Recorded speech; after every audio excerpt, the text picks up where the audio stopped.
भगवान श्री कृष्ण ने भगवद गीता में स्वर्ग जाने के हकदारों के बारे में कई महत्वपूर्ण बातें बताई है, जो आज हम एक कहानी के माध्यम से बताएंगे। हमारी कहानी अंत तक जरूर सुनिएगा, आपको पता चल जाएगा कि स्वर्ग जाने का असली हकदार कौन है। नमस्कार प्रिय साथियों, भगवान श्री कृष्ण के मुख से निकली हुई गीता की बातें अवश्य सुन लेना मित्रों, और इन बातों को अपने जीवन में उतार लेना, तो आप कभी अपनी जिंदगी में दुखी नहीं रहोगे। यह गीता की बातें आपकी जीवन में भी काम आएगी और जीवन के बाद में भी काम आएगी, इसलिए इसे एक बार जरूर सुन लेना और दूसरों को भी सुनाना। एक समय की बात है, एक गांव में एक साधु रहता था जिसका नाम अर्जुन था। अर्जुन ने हमेशा अपने जीवन में सत्य और धर्म का पालन किया। वह हमेशा दूसरों की सहायता करता और सच्चाई की राह पर चलता था। एक दिन अर्जुन ने सोचा, क्या मैं स्वर्ग जा सकता हूं? उसने अपने गुरु से यह सवाल पूछा। गुरु ने उसे समझाया कि स्वर्ग जाने का असली हकदार वह है जो धर्म, ज्ञान और भक्ति का पालन करता है। गुरु ने कहा, भगवान श्री कृष्ण ने गीता में बताया है कि आत्मा अमर होती है। गीता में भगवान श्री कृष्ण कहते हैं कि इंसान अपने अपने कर्मों में सच्चे हैं, वे स्वर्ग का अनुभव कर सकते हैं। अर्जुन ने अपनी यात्रा शुरू की। उसने सोचा कि अगर उसे स्वर्ग जाना है तो उसे अपने कर्मों को और अधिक सच्चा और नेक बनाना होगा। रास्ते में उसे कई लोगों से मिला। पहला व्यक्ति एक धनवान था। उसने अर्जुन से कहा, मैं धन के बल पर स्वर्ग जाऊंगा। अर्जुन ने उत्तर दिया, धन से स्वर्ग नहीं मिलता। भगवान गीता में कहते हैं कि सत्य का मार्ग अपनाने वाले ही सच्चे हकदार होते हैं। उसके बाद अर्जुन ने एक योद्धा से मुलाकात की। योद्धा ने कहा, मैं अपनी वीरता के कारण स्वर्ग जाऊंगा। अर्जुन ने फिर कहा, वीरता महत्वपूर्ण है, लेकिन वीरता के साथ धर्म का पालन भी आवश्यक है। गीता में कहा गया है कि धर्म के बिना वीरता अधूरी है। आगे बढ़ते हुए अर्जुन ने एक साध्वी से मुलाकात की। साध्वी ने कहा, मैं अपने भक्ति भाव के कारण स्वर्ग जाऊंगी। अर्जुन ने कहा, भक्ति महत्वपूर्ण है, लेकिन भक्ति के साथ साथ ज्ञान और कर्म भी आवश्यक हैं। गीता में श्री कृष्ण ने कहा है कि ज्ञान और भक्ति का संगम ही सच्चा मार्ग है। अर्जुन ने अपने मार्ग में कई अनुभव किए। उसने देखा कि लोग भिन्न भिन्न तरीकों से स्वर्ग जाने का प्रयास कर रहे थे। एक दिन अर्जुन ने एक बूढ़े संत से मुलाकात की। संत ने कहा, सच्चा साधु वही है जो निस्वार्थ भाव से कर्म करता है। संत की बातों ने अर्जुन के मन में गहरा प्रभाव डाला। उसने सोचा, क्या मैं निस्वार्थ भाव से अपने कर्म कर रहा हूं? अर्जुन ने निर्णय लिया कि वह अपने सभी कार्यों में निस्वार्थता लाएगा। उसने दूसरों की सेवा करने का संकल्प लिया। इसके बाद अर्जुन ने गांव के गरीबों की मदद करने का निर्णय लिया। वह उनके लिए भोजन और कपड़े लाने लगा।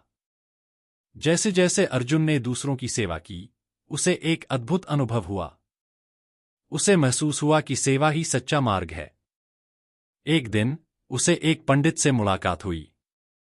पंडित ने कहा, कर्म करने से ही स्वर्ग का अनुभव होता है। अर्जुन ने पंडित की बातों पर ध्यान दिया। उसने समझा कि स्वर्ग जाने के लिए केवल भक्ति नहीं, बल्कि कर्म भी जरूरी है। अर्जुन ने अपने मन में ठान लिया कि वह केवल अपने लिए नहीं, बल्कि समाज के लिए भी काम करेगा।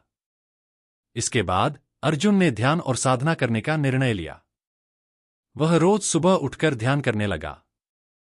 ध्यान के दौरान उसने अपने भीतर शांति का अनुभव किया। उसे लगा कि भगवान के करीब पहुंच रहा है। एक दिन ध्यान करते समय उसे भगवान श्री कृष्ण का दर्शन हुआ। कृष्ण ने कहा, अर्जुन, तुमने सही रास्ता चुना है। कृष्ण ने आगे कहा, स्वर्ग जाने के लिए ज्ञान, भक्ति और कर्म का संतुलन होना चाहिए।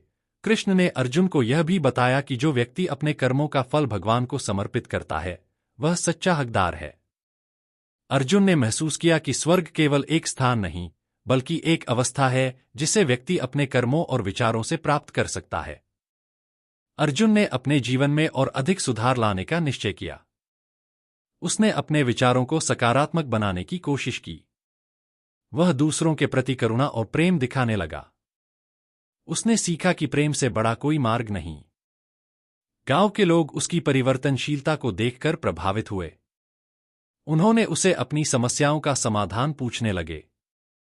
अर्जुन ने उन्हें गीता के शिक्षाएं समझाने का निर्णय लिया। उसने बताया कि कर्म करो, फल की चिंता मत करो। जैसे जैसे समय बीतता गया, अर्जुन ने अपनी सेवा का दायरा बढ़ा दिया। वह अस्पतालों और स्कूलों में भी मदद करने लगा। एक दिन अर्जुन ने सोचा, क्या मैंने स्वर्ग पाया? उसने अपने अंदर देखा और पाया कि उसकी आत्मा में शांति है। उसने समझा कि स्वर्ग का अनुभव इस जीवन में ही संभव है, जब हम सच्चे कर्म करते हैं। अर्जुन ने अपने गांव में एक भक्ति सभा का आयोजन किया, जहां लोगों को गीता के संदेश सुनाए। सभा में सभी लोग उपस्थित हुए। अर्जुन ने सबको बताया कि भगवान श्री कृष्ण ने हमें सही मार्ग दिखाया है। उसकी बातें सुनकर सभी ने उसे सराहा।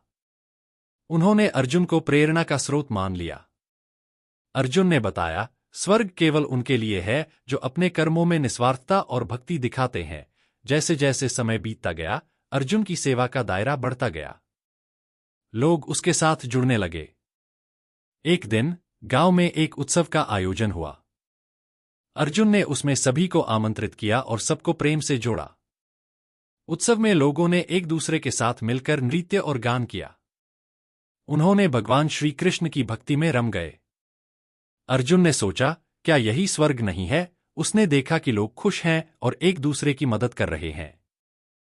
कृष्ण का संदेश उसके दिल में गहराई से बस गया था। उसने अनुभव किया कि स्वर्ग का अर्थ है आनंद और प्रेम फैलाना। अर्जुन ने अपने गांव के बच्चों को गीता की कहानियां सुनाने का निर्णय लिया। उसने उनकी जिज्ञासा को बढ़ाने का काम किया। बच्चों ने अर्जुन की बातें ध्यान से सुनी। उन्होंने गीता के सिद्धांतों को अपने जीवन में उतारने का संकल्प लिया। अर्जुन ने समझाया कि स्वर्ग जाने का हकदार वही है जो जीवन में सत्य का पालन करता है। इस प्रकार अर्जुन ने अपने गांव में एक नई जागरूकता फैलाई। लोग अब अपने कर्मों को समझने लगे थे। समुदाय में एकता और प्रेम का भाव बढ़ने लगा। उन्होंने मिलकर समस्याओं का सामना करना सीखा। अर्जुन की जीवन यात्रा ने सभी को सिखाया कि सच्चे हकदार वही हैं जो प्रेम, ज्ञान और भक्ति का पालन करते हैं। एक दिन जब अर्जुन ने ध्यान किया तो उसे एक नई अनुभूति हुई। उसे महसूस हुआ कि वह स्वर्ग में है। दोस्तों, अब आज आपको इस जवाब का सवाल जरूर मिल गया होगा कि स्वर्ग में जाने का असली हकदार कौन है। स्वर्ग में जाने का असली हकदार तो वही है जो इस कलयुग में दूसरों की सहायता करता है, धर्म करता है और अपने कर्मों पर ध्यान देता है, कभी दूसरों के साथ में बुरा नहीं करता। दोस्तों, भगवद गीता में भगवान श्री कृष्ण ने कहा है कि कर्मों का फल तो हर इंसान को भोगना ही पड़ता है। इसलिए अपने कर्म अच्छे करो ताकि फल भी अच्छा मिले। जैसा कि लोग कहते कि अच्छा बीज बाए ताकि फल भी अच्छा मिले। दोस्तों, अंत में अर्जुन की कहानी हमें यह सिखाती है कि स्वर्ग केवल एक स्थान नहीं, बल्कि एक अवस्था है जिसे हम अपने कर्मों और विचारों से प्राप्त कर सकते हैं।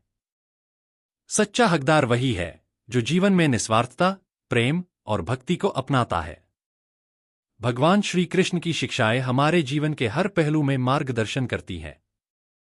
दोस्तों, उम्मीद है हमारा आज का वीडियो पसंद आया होगा। ऐसे ही वीडियो पाने के लिए हमारे चैनल को सब्सक्राइब करें और कमेंट बॉक्स में जय श्री कृष्णा जरूर लिखें और हमारे वीडियो को ज्यादा से ज्यादा शेयर करें, लाइक करें। धन्यवाद दोस्तों।